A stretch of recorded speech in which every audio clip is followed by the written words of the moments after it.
Russia isn't exactly known for being the most ethical country in the world, but are they targeting U.S. diplomats and officials? I'm Paul, U.S. Army combat veteran. Let's talk about this absolutely crazy story.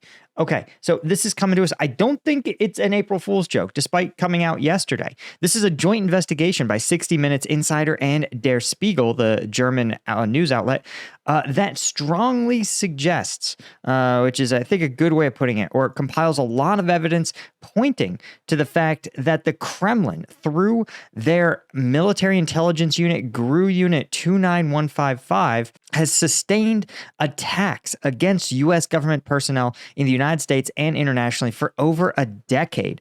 This is linked to the so-called Havana syndrome. This is a series of cognitive isn't even generous, brain injury type symptoms experienced by U.S. diplomats, often working in hostile countries like China and Cuba. But it's a little bit deeper than that, according to this report. So, for example, they point out that while this initially started for U.S. diplomats in Cuba, right in around 2014, there's some evidence that this has happened as recently as last year. And to sort of summarize what we've been looking at, let's see if we can find some of this here. Here we go. Here's the Wikipedia article for Havana syndrome. This is a medical condition that U.S. government officials in overseas locations report. And this is symptoms that range in severity from pain and ringing in the ears to serious cognitive dysfunction, dizziness, stroke-like symptom or seizure-like symptoms, vertigo, just a wide variety of symptoms that are all sort of cognitive in nature. And it seems like this really stepped up in 2017, targeting not just U.S. intelligence and military personnel overseas, but also their families. And that this has happened in all sorts of places, including within the United States, which shocked me the most, in Washington, D.C. Now, of these, I think there's several dozen. There's around 1,000 cases that were reviewed of alleged Havana syndrome. But what is interesting is that while the CIA and the Biden administration have both said that they think that this is not the result of a sustained global campaign by a hostile power, it's pretty strange. Right? And the thesis for a long time has been that this is part of some sort of radio frequency weapon. Essentially, they are taking microwaves, right? The things that, exist in your house. But imagine if instead of containing them within a box over a very short distance, you designed a microwave that beams the beam of the microwave into a location that targets a person. While these aren't severe, right, you could absolutely kill someone in the microwave. Even at a low grade or a strange frequency, you can cause real damage. Now, a bizarre number of agencies have investigated this because, again, the targets seem to be U.S. diplomats, military personnel, and intelligence officials. So the CIA, the State Department, and the Pentagon all have a vested interest in looking at this sort of thing. Right? They claim that the majority of Havana syndrome incidents were explained by stress or psychosomatic reactions. And the State Department says it's unlikely that this was a directed energy attack causing these health incidents. Right? But strangely enough, the Pentagon, despite them saying that it's absolutely, definitely, totally not microwave attacks, the Pentagon funded a bunch of experiments trying to recreate Havana syndrome in animals by exposing them to RF waves for extended periods, which seems kind of weird. Right? The NIH actually ran studies that dropped last month saying that Havana syndrome sufferers had no evidence of brain injury, irregular blood biomarkers, or vocational impairment.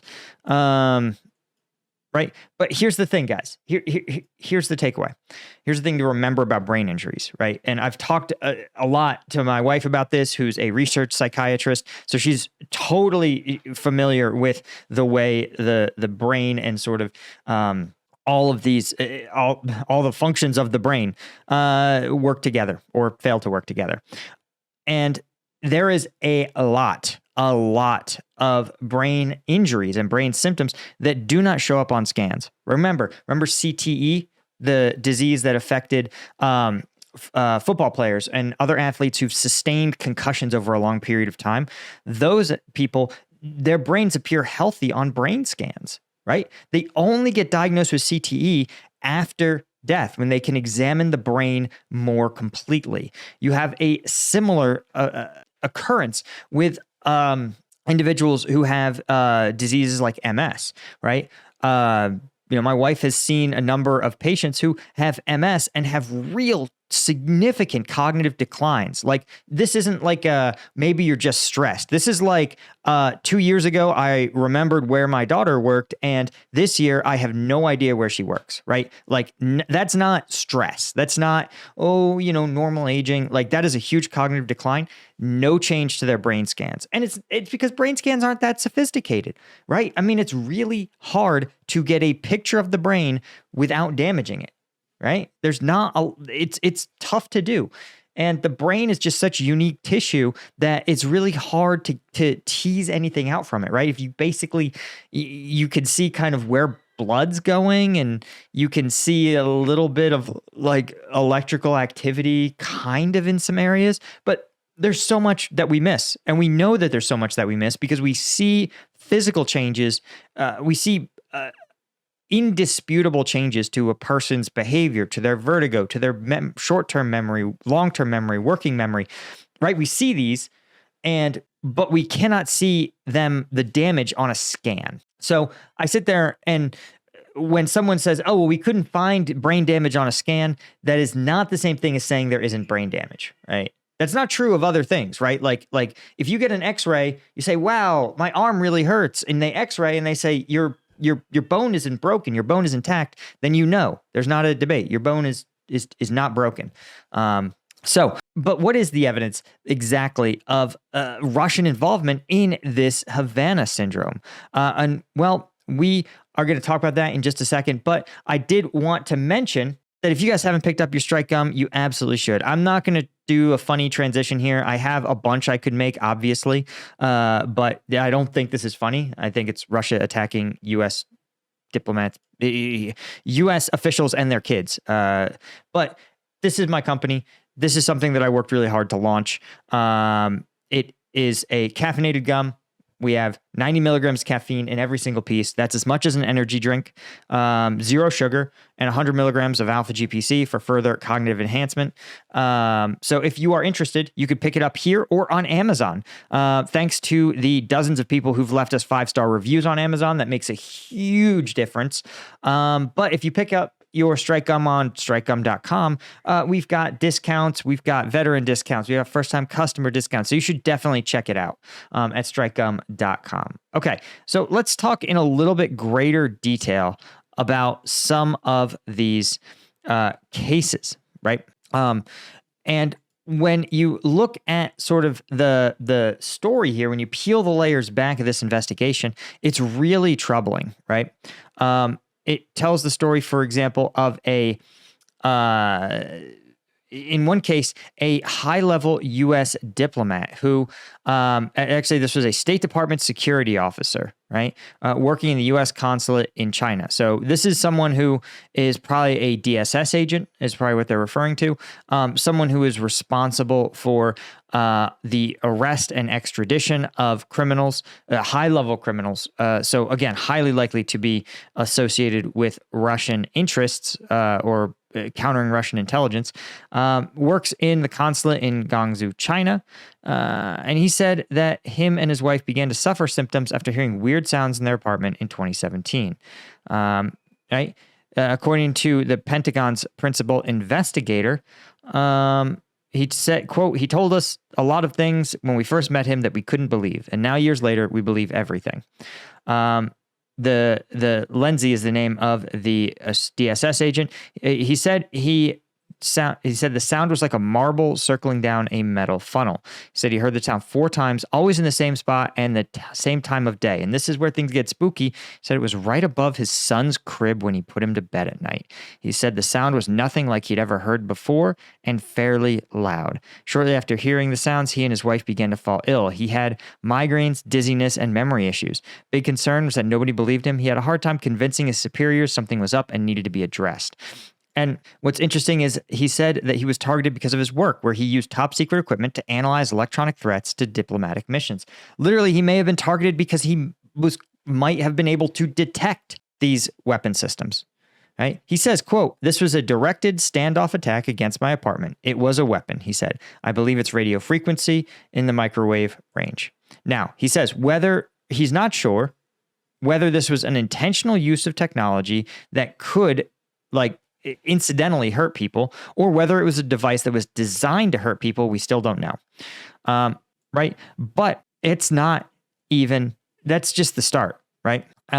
As they look deeper into potential cases of Havana syndrome, they find that there's other instances where this might have targeted families, right? One example, Olivia Troy, Homeland Security and Counterterrorism Advisor to the Vice President, said she was physically struck while descending the steps of the Eisenhower building just a short distance away from the West Wing of the White House. She said, quote, "It was a piercing feeling on the side of my head. I got like vertigo. I was unsteady. I felt nauseous, somewhat disoriented." She says that, "I remember thinking, don't fall down the stairs." Okay. But another official said that they woke up to hear a strange sound near their apartment in Capitol Hill in 2018. They went to the window, opened up, looked it out, saw a white van with the brake lights on. It pulled off and sped away. He said he felt off and sick the next day, and about 5 weeks later, it happened again. He felt concussion-like symptoms, like he'd been knocked pretty hard in a sport. And what's troubling is that, first off, this sounds like a lot of these incidents target U.S. officials, but also target their kids, right? One of them knew that there's one spot where people are always going to be, and it's literally targeted somebody's kid in their crib. Like, goddamn, dude. I mean, Russia's pieces of shit, but when we know they go after kids and they don't really care, but damn, it's pretty screwed up.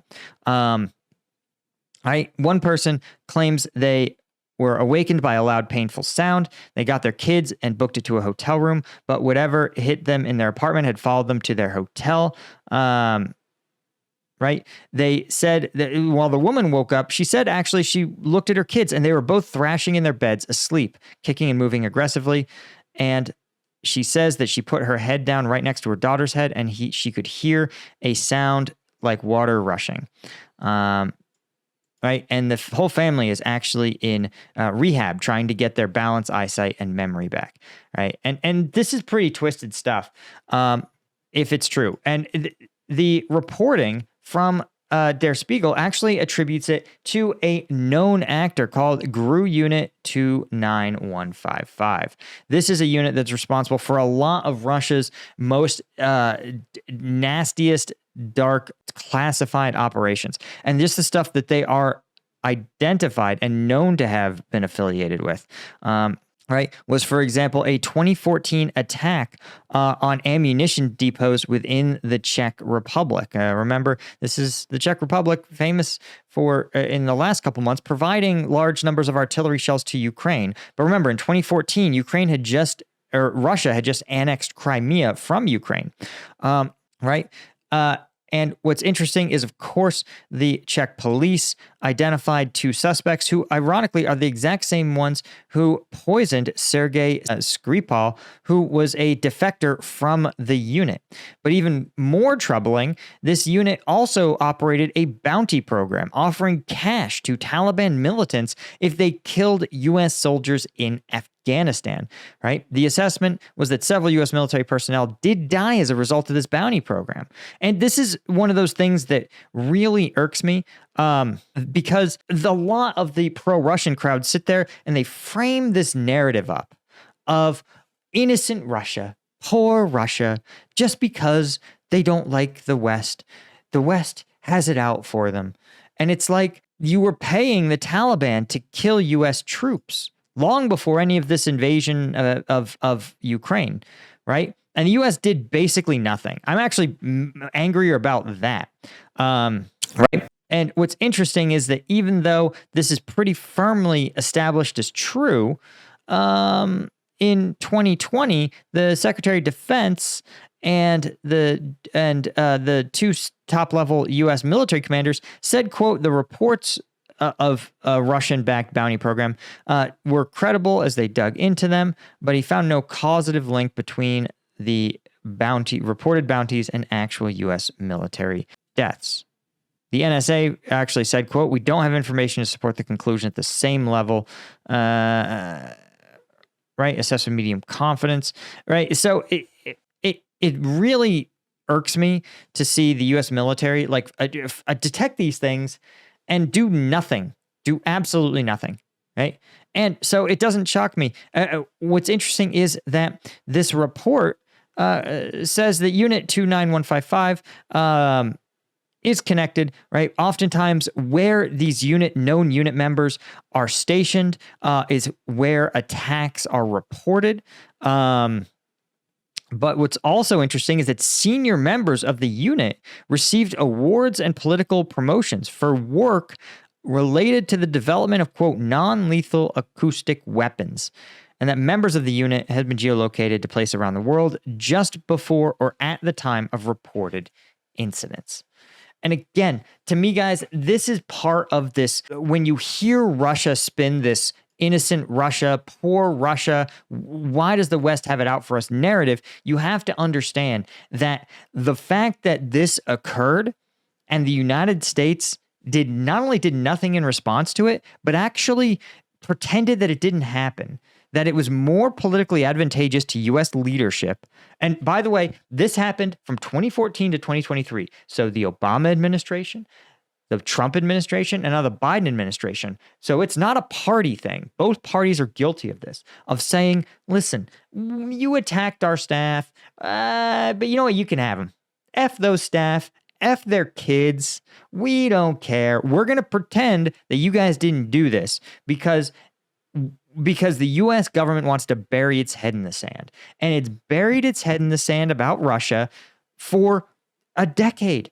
Russia literally annexed its neighbor's territory, and the U.S. was like, oh, wow, what a bummer. Well, we'll sanction you. Clearly, the sanctions are really killing it. And so finally, Russia's crossed the red line, and the U.S. government wakes up and goes, oh, yeah, shit. We really shouldn't have this asshole country invading its neighbors, right? Maybe we should do something about it.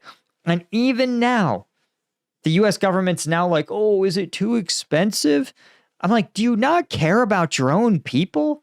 Like, if the U.S. government can't even stand up for senior U.S. government officials and their families, like, who does the government serve at this point, right? Is it just to enable Congress to do insider trading? Is it just to allow foreign governments to extract rent from us, right? It's completely preposterous, and it drives me absolutely fucking bonkers. And I say this as someone who was an official in the Department of Homeland Security. I was a senior inspector. I was a GS-13, man. That's like I think it's like the lieutenant colonel equivalent.